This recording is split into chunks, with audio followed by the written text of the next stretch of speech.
ఈరోజు బైబిల్ అధ్యయనం యోహాను వ్రాసిన మొదటి పత్రిక 3వ అధ్యాయం, మొత్తం 24 వచనాలు. ప్రార్థన. ప్రియమైన దేవా, మీ వాక్యాన్ని అధ్యయనం చేయడానికి మాకు సమయం ఇచ్చినందుకు ధన్యవాదాలు. మేము మీ వాక్యాన్ని విన్నప్పుడు మా మనస్సులను పునరుద్ధరించండి మరియు మాకు అవగాహనను ఇవ్వండి. యేసు నామములో ఆమెన్. యోహాను వ్రాసిన మొదటి పత్రిక 3వ అధ్యాయం. మనము దేవుని పిల్లలమని పిలువబడినట్లు తండ్రి మనకెట్టి ప్రేమననుగ్రహించెనే చూడుడి, మనము దేవుని పిల్లలమే. ఈ హేతువు చేత లోకము మనలను ఎరుగదు, ఎలయనగా అది ఆయనను ఎరుగలేదు. ప్రియులారా, ఇప్పుడు మనము దేవుని పిల్లలమై ఉన్నాము. మనమిక ఏమవుదుమో అది ఇంక ప్రత్యక్షపరచబడలేదుగాని ఆయన ప్రత్యక్షమైనప్పుడు ఆయన యున్నట్లుగానే ఆయనను చూతుము గనుక ఆయనను పోలియుందుమని ఎరుగుదుము. ఆయన యందు ఈ నిరీక్షణ పెట్టుకునిన ప్రతివాడును ఆయన పవిత్రుడైనట్టుగా తన్ను పవిత్రునిగా చేసుకొనును.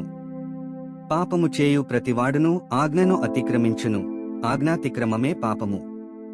పాపములను తీసివేయుటకై ఆయన ప్రత్యక్షమాయనని మీకు తెలియును. ఆయన యందు పాపమేమీలేదు. ఆయన యందు నిలిచియుండు వాడెవడును పాపము చేయుడు. పాపము చేయువాడెవడును ఆయనను చూడనులేదు, ఎరుగనులేదు. చిన్న పిల్లలారా, ఎవనిని మిమ్మును మోసపరచనీయకుడి. ఆయన నీతిమంతుడైనట్టు నీతిని జరిగించు ప్రతివాడును నీతిమంతుడు.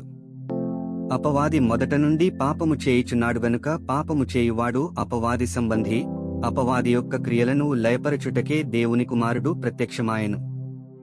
దేవుని మూలముగా పుట్టిన ప్రతివానిలో ఆయన బీజము నిలుచును గనుక వాడు పాపము చేయడు. వాడు దేవుని మూలముగా పుట్టినవాడు గనుక పాపము చేయజాలడు. దీనిని బట్టి దేవుని పిల్లలెవరో అపవాది పిల్లలెవరో తేటపడును. నీతిని జరిగించని ప్రతివాడును తన సహోదరుని ప్రేమింపని ప్రతివాడును దేవుని సంబంధులు కారు. మనమొకరినొకడు ప్రేమింపవలెనన్నది మొదట నుండి మీరు వినిన వర్తమానమే గదా. మనము కయీను వంటి వారమై యుండరాదు. వాడు దుష్టుని సంబంధి అయి తన సహోదరుని చంపెను. వాడతనిని ఎందుకు చంపెను? తన క్రియలు చెడ్డవియు తన సహోదరుని క్రియలు నీతిగలవియునై యుండెను గనుకనే గదా. సహోదరులారా, లోకము మిమ్మును ద్వేషించిన ఎడల ఆశ్చర్యపడకుడి. మనము సహోదరులను ప్రేమించుచున్నాము గనుక మరణములో నుండి జీవములోనికి దాటియున్నామని ఎరుగుదుము. ప్రేమలేనివాడు మరణమందు నిలిచియున్నాడు. తన సహోదరుని ద్వేషించువాడు నరహంతకుడు. ఏ నరహంతకుని యందును నిత్య జీవముండదని మీరెరుగుదురు. ఆయన మన నిమిత్తము తన ప్రాణము పెట్టెను గనుక దీనివలన ప్రేమ ఎట్టిదని తెలిసికొనుచున్నాము. మనము కూడా సహోదరుల నిమిత్తము మన ప్రాణములను పెట్టబద్ధులమైయున్నాము.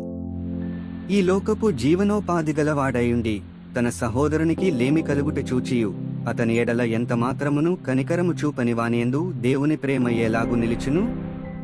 చిన్న పిల్లలారా, మాటతోనూ నాలుకతోనూ కాక క్రియతోనూ సత్యముతోనూ ప్రేమింతము. ఇందువలన మనము సత్య సంబంధులమని ఎరుగుదుము. దేవుడు మన హృదయము కంటే అధికుడై సమస్తమును ఎరిగియున్నాడు గనుక మన హృదయము ఏ ఏ విషయములలో మన యందు దోషారోపణ చేయునో ఆయా విషయములలో ఆయన ఎదుట మన హృదయములను సమ్మతిపరచుకొందము. ప్రియులారా, మన హృదయము మన యందు దోషారోపణ చేయని ఎడల దేవుని ఎదుట ధైర్యము గల వారమగుదుము. మరియు మనమాయన ఆజ్ఞలను గైకొనుచు ఆయన దృష్టికి ఇష్టమైనవి చేయుచున్నాము గనుక మనమేమి అడిగినను అది ఆయన వలన మనకు దొరుకును. ఆయన ఆజ్ఞ ఏదనగా ఆయన కుమారుడైన యేసుక్రీస్తు నామమును నమ్ముకుని ఆయన మనకు ఆజ్ఞనిచ్చిన ప్రకారముగా ఒకనినొకడు ప్రేమింపవలెనన్నదియే.